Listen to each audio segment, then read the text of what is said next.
Hi, welcome back to my channel. Thanks for clicking on this video. Today I am painting in my Moleskine sketchbook and I am using oil paints. This time I actually remembered to gesso the pages, but you don't have to. It does help so that oil doesn't seep through as it dries. And here I'm using all Gamblin colors except for I am using a Winsor yellow because I'm out of my Gamblin yellow. To start this painting, I did go into this wanting to practice waves and water, so the reference photos that I used were about 3 or 4 that I kind of combined together and use pieces that I like of each. It does change throughout, as most of my paintings do.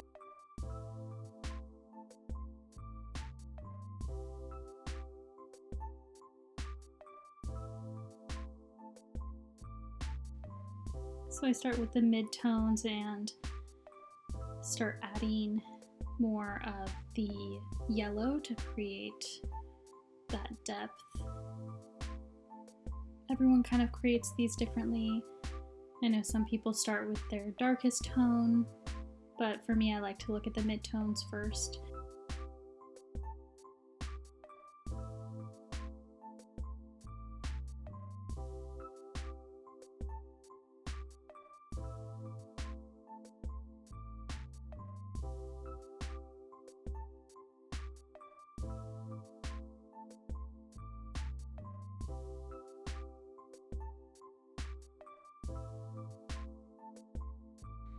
I've found that reading and painting have been a huge help to keep me calm, and especially during this time right now.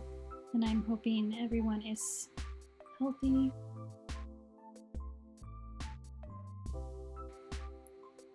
So in this painting, I use a few different brushes. In my sketchbook, I really want to explore how to use one brush as many ways as I can, and in that section, I think using a giant, pretty fluffy brush with stiff, cheap bristles really gets that effect of water.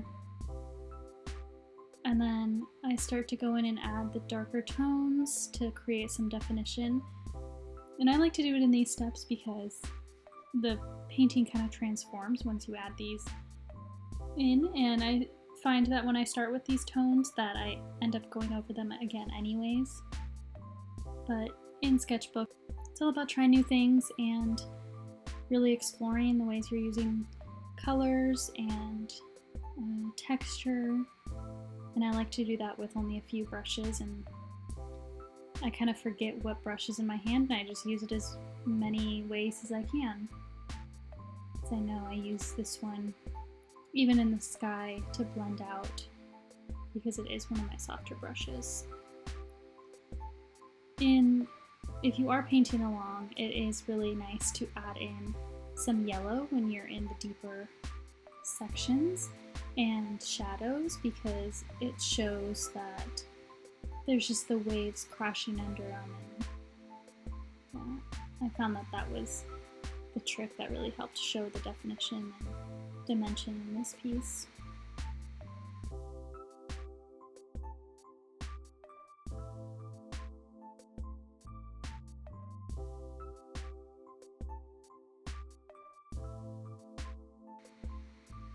For this, you don't really need too many materials. It's all about just picking up your paintbrush, and even if you have just blue and white and black, that is enough to practice waves, practice texture, dimension, and I really use my sketchbook to explore those areas. I really enjoyed painting this water. It was really peaceful, and it was actually raining the other day when I was painting this. So I had the screen door open. It was really calming. I definitely encourage you, if you're painting along, just not doubt yourself and go for it. It's all about just sitting down, and painting should be calming. It shouldn't be frustrating if you don't feel like your painting is getting there. Just take a step back, look at it from afar, and maybe even step away, take a walk, and then come back and with fresh eyes. And I think that's something that always helps my paintings, is if I'm too up close and detailed, sometimes you just kind of lose the bigger picture of what it actually looks like.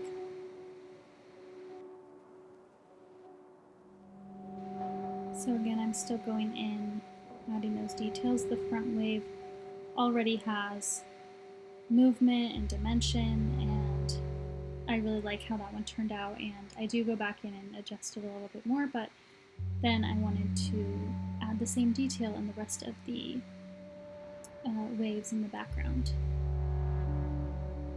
Something that really helps is as you go back into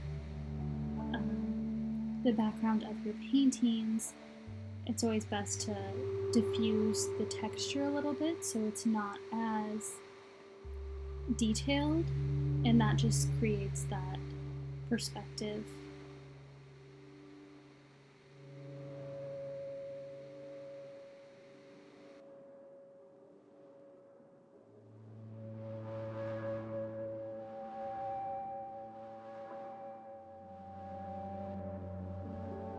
Sketchbooks are all about just trying new things.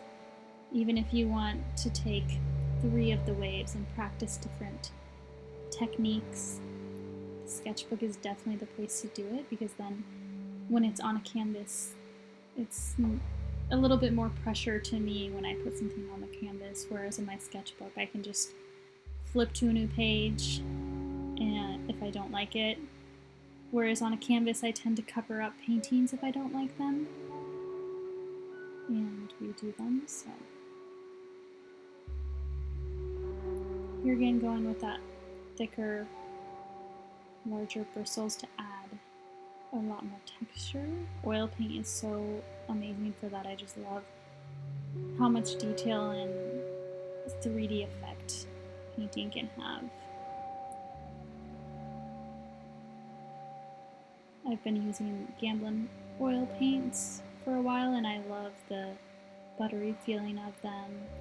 I am using walnut oil in this painting because I ran out of Gamsol, but I do use Gamsol if I am painting in my sketchbook because I want it to dry faster, and I don't mind, unless I'm practicing a different technique, like here I'm using a thicker paint, whereas Gamsol thins it down a little bit. I generally would want this to dry quicker, but this was all I had on hand, so I find that walnut oil is my favorite medium to pair with oils, because oil paint, because it doesn't have a really strong scent to it, and while I do like the thickness of linseed oil and how fast it can dry sometimes, the smell for me generally just gives me migraine, so I don't use that one as often, even though I will sometimes. But if you're looking for an alternative to linseed oil, definitely try out walnut oil. It's really great. It does dry within probably 3 days or so. This one still isn't fully dry because I added a lot of 3-dimensional textures to it, but for the most part it dries quickly. Other materials I'm using, I have a glass palette, and I generally will mix my paints with a palette knife, but because this is in my sketchbook and I'm not going to reuse these colors, I just use the paintbrushes that I had.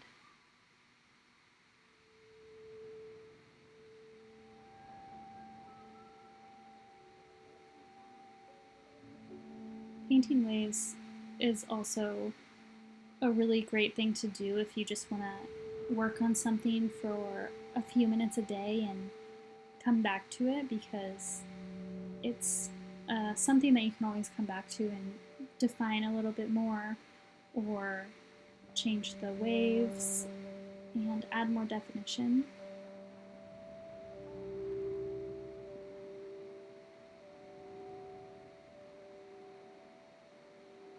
I'd love to know, because I am just using the Gamblin oil paints and have played around with Winsor Newton paints, I'd love to know any other suggestions you have or what you've used, and if you have a favorite. I just have a favorite because I like the texture of Gamblin paints, and they are based in Portland where I am, so it is nice that to support a more local company. But I'd love to hear suggestions. If you want to put them in the comments, I will definitely read them. This was really fun just to add here a lot more of the crashing effect and create a little bit more drama. I didn't want it to feel flat.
I'd love to know if you try this painting out, and if you do, definitely tag me over. I will link my Instagram in the description box. Go check me out there and tag me if you try this painting. I'd love to know how it went and what techniques you used or which ones worked best. These are very simple subjects, so you can't go wrong, and it's nice that with painting an ocean and waves and water, there are so many different options, so everyone paints them differently. And yeah, thank you so much for clicking on this video again. Be sure to like and subscribe to my channel. I post about my process and things I love about painting. I am thinking about doing a studio tour of my tiny space, so let me know if that's something you want to see. And yeah, I'd love to hear your thoughts, and I'll see you in the next video.